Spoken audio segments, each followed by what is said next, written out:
मैं हैरान हूँ कि मतलब आरसीबी और चेन्नई सुपर किंग्स का आज का जो मैच था, it was very very amazing match. और आरसीबी जिंदाबाद। RCB RCB RCB RCB RCB.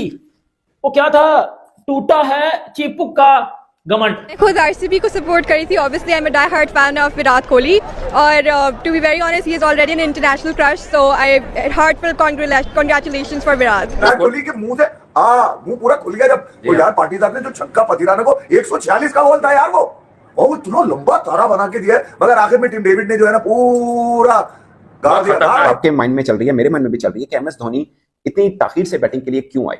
खासकर मतलब अश्विन को भी अपने से पहले भेज दिया, ऐसा नहीं कि उनके बल्ले पे बॉल नहीं आई, उसके बाद जब बैटिंग की उनके बल्ले पे बॉल ठीक आ रहा था, तो इतनी देरी से वो क्यों आए। और भाई बात कुछ ऐसी है कि जिस तरीके से भारत की टीम अनबीटन ट्रॉफी जीत रही है, यही करेगी आरसीबी की भी टीम। बहुत हो गया इंतजार, अब इनके घरों में घुस के इनको हराएंगे। कोलकाता को उनके घर के अंदर घुस के पहला, चेन्नई को उनके घर के अंदर घुस के हराया। कितने सालों के बाद उनके घर में उनको हराया? 17 सालों के बाद चेन्नई को उनके घर के अंदर हराया है। ये कोई जीत आम जीत नहीं है यार। 50 रन्स के साथ आरसीबी ने अपना मैच जीता है। पहला मैच कलकत्ता नाइट राइडर्स के खिलाफ जीता, दूसरा वो भी कलकत्ता में, दूसरा मैच चेन्नई सुपर किंग्स के खिलाफ जीत लिया है। और आप देखिए कि होम ग्राउंड बेनिफिट मतलब कमाल कर दी है। आज कादिर साहब के साथ शो में हम डिस्कस कर रहे थे, तो कादिर साहब ने कहा कि मेरा दिल तो आरसीबी की तरफ है, मगर उनको लग रहा था कि शायद सीएसके जीत जाएगा। सीधी सी बात यह है, देखो हम आरसीबी फैंस के लिए 17 सालों के बाद हमने सीएसके को घर में हराया है, घर में, तो बड़ी बात तो है, इस पर बात करेंगे।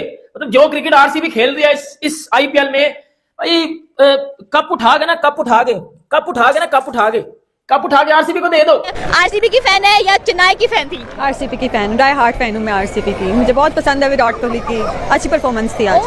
बीच में ऐसा मौका आया कि जहां पर फिल सॉल्ट ज्यादा रन मार सकता था, मगर वो जो पीछे जो एक मिरेकल खड़ा हुआ है ना विकेटों के पीछे, जो एक मोजा है दुनिया क्रिकेट का, उसके हाथों में बिजली सी लपके यार। असल में वो रन जो थे ना, वो 7-8 पे 22, वो खतरनाक हो गए। वो जो रन से ना टीम डेविड से एसोसिएट करते हैं लोग। हालांकि मैं जितेश से कर रहा था, मगर ये कि चले ठीक है यार, टीम डेविड ने आने के बाद वो मारा भी, यानी कि पक्के बॉलर को मारा उसने, उसको पता था कि यार यहाँ पे वो उल्टे हाथ वाला वो जो धोनी के। ये पिछले आईपीएल में भी हमने देखा, उस वक्त लगा कि शायद वो आउट ऑफ टच हैं, एज ए कीपर खेल रहे हैं और बैटिंग में कि शायद हो, बट हमने, मुझे याद है पिछले आईपीएल के अंदर भी एक ओवर के अंदर पांड्या को ठीक ठाक धुलाई की थी उन्होंने, तो लगा कि ये तो एमएस धोनी का बल्ला ठीक चल रहा है, और इसमें भी ठीक चला। जब हेजलवुड का ओवर खेला तो बल्ले के ऊपर ठीक बॉल आ रही थी। धोनी जब लास्ट ओवर में चार्ज कर सकते हैं, वो के छक्के भी मार सकते हैं, चौके भी मार सकते हैं। एंड ऑफ द डे उनकी इनिंग में 187 का स्ट्राइक रेट है, हालांकि शुरू में 2-3 बल्ले उन्होंने डॉट खेली हैं। 187 के स्ट्राइक रेट के साथ आई गेस के सबसे ज्यादा इनका है। आरसीबी इस दफा हिस्ट्री बनाने जा रही है भाई। आपको आप देखिए, आरसीबी के कई सालों से बहुत मसले थे टीम के अंदर, कितने सालों के बाद जाके आरसीबी के पास एक प्रॉपर ओपनिंग बॉलर मौजूद है जो नए बॉलर है, और इस बार सबसे हल्की टीम से जीती जा रहे हैं। वही ना, आप ये देखिए कि आरसीबी के पास एक प्रॉपर टीम है। हेजलवुड और भुवनेश्वर कुमार की जोड़ी क्या शानदार किस्म के ओपनिंग बॉलर हैं, और वो जीत गए हैं। मतलब I am so amazed by that. Mahendra Singh Dhoni ने लास्ट में जिस तरह से बैटिंग की है, मैं कहती हूँ अगर महेंद्र सिंह धोनी पहले आते ना तो पॉसिबल नहीं था आरसीबी के लिए मैच जीतना। लेकिन ये है कि वो जिस नंबर पर आए हैं उस नंबर पर ऑलरेडी कुछ हो नहीं सकता था। बहुत सारी बॉल्स शुरू में मतलब कुछ हो नहीं पाया एक्चुअली में। और आप देखें कि किसी ने कोई सेंचुरी नहीं बनाई है अभी आरसीबी की तरफ से। हाफ सेंचुरी बनी है पाटीदार की तरफ से, बड़ी मुश्किल से मैंने नाम सीखा है इनका, पाटीदार। इनकी तरफ से हाफ सेंचुरी बनी है जो कि बहुत जबरदस्त बनी, बड़ी कैलकुलेटेड सी थी। उसके बाद आईपीएल इज ऑन फायर। क्या बेटा आईपीएल हो रहा है तो क्या चसा आ रही है, रोजा खोलते हैं आईपीएल लगा होता है, चस आ जाती है, इंडियन यंगस्टर आके परफॉर्म कर रहे हैं, छक्के लग रहे हैं, चौके लग रहे हैं। एमएस की बैटिंग भी देखने को मिल गई, उसके ऊपर बात करते हैं कि एमएस को 9वें नंबर पे क्यों भेजा गया। अगर एमएस को ऊपर भेजा जाता, जड्डू और अश्विन को भेजा गया, तो शायद ये मैच का रिजल्ट कुछ और होता। ऑब्वियसली बिकॉज़ में विराट है तो we didn't have any confusion about that. बिल्कुल आपकी बात है, जहां पर विराट होते हैं वहां पर कंफ्यूजन नहीं होती है।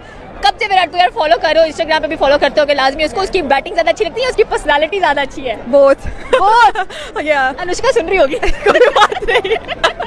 कह रहा हूं कि जब आप आए ये सोच कर कि यार ऐसे की तैसी निकलो, तुम्हारी ऐसे की तैसी। आरसीबी इस दफा ये कह रहा है, असल में मैं आपको सच बात बताऊं, मुझे कह रहा है निकलो तुम्हारी ऐसी की तैसी। बहुत सारे लोगों ने पहले कहा था कि आरसीबी इज बेस्ट, और इस बार एक शेप में देखिए, हमेशा अपनी ताकत पर खेलें, आप अपनी स्ट्रेंथ पर खेलें, जो आपकी चीज होती है ना उस पर खेलें, उस पर रिलायबल रहें और उस पर करें कॉन्फिडेंस 1000%। आरसीबी के पास जब हेजलवुड है, लास्ट ईयर का अच्छा परफॉर्मर यश दयाल है, फिर भुवनेश्वर कुमार जैसा अजीम स्विंग बॉलर है। मैं अभी भी कहता हूं कि he was hard done by BCCI because at that particular time वो विकेट एडलेड ओवल का ग्लूमी वेदर, ना वो बॉल को स्विंग कर रहा था ना सीम कर रहा था। मेरा अब भी मानना है कि इंडिया की टीम से जो इनकी छुट्टी हुई वो उस सेमीफाइनल का असल मलबा भुवनेश्वर कुमार के करियर पर आ गया। बट विराट कोहली, ये विराट कोहली इंसान क्या है, क्रिकेटर क्या है आपको भी पता है, जैसे हमें पता है। ये इंसान क्या है, इन्होंने यश दयाल को रिंकू के 5 छक्कों के बाद उठाया और इनको हीरो बना दिया। इन्होंने भुवनेश्वर कुमार के लिए बयान दिए कि बेस्ट स्विंग बॉलर है ये पूरी दुनिया में, और ये अब ऊपर चला गया। यस, चेन्नई सुपर किंग में सबसे ज्यादा स्ट्राइक रेट MS धोनी का है, 16 बॉलों पे 30, सबसे ज्यादा।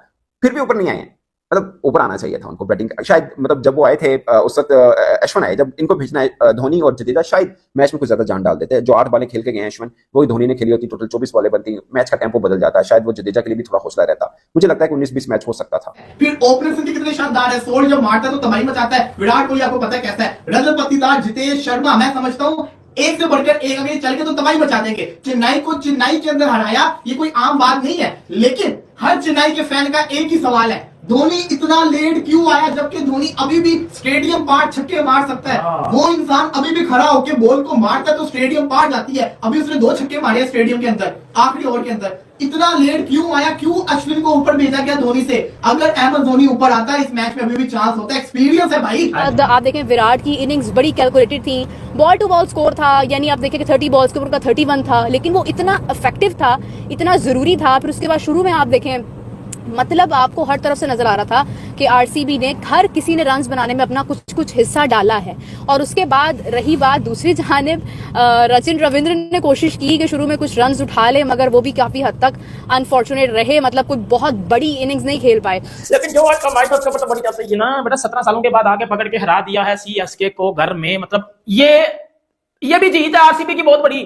हम आरसीबी वाले फैंस जानते हैं ये बेटा कितनी बड़ी जीत है। तब मुझे लग रहा था बॉल्स कम होती जा रही थी। आखिरी जो मैं कहती हूँ, अगर किसी ने लास्ट ओवर्स में मैच नहीं देखा ना, वो उसका लॉस है, क्योंकि जो आखिरी 3 से 4 बॉल्स के ऊपर जो खेला है ना महेंद्र सिंह धोनी ने, oh my God, Noor Ahmad was about to do something, लेकिन ये है कि रन्स ऑनबोर्ड ज्यादा थे। तो यही कहने की बात है कि विराट कोहली ने जो है वो भुवनेश्वर कुमार को भी सेट कर दिया, और जो है विराट कोहली ने सारे मामलात सेट कर दिए। ठीक है, तो यही चीज होती है जो कैलकुलेट की जाती है कि उनकी जो स्ट्रेंथ थी वो अपनी स्ट्रेंथ पे गए। लेकिन जो आपकी स्ट्रेंथ है, जो आपकी ताकत है, वो ताकत ही आपको इवेंचुअली हर चीज का सामना करने की शक्ति देती है। ठीक है, हर चीज का सामना करने की मतलब फरज बख्शती है, और हर चीज से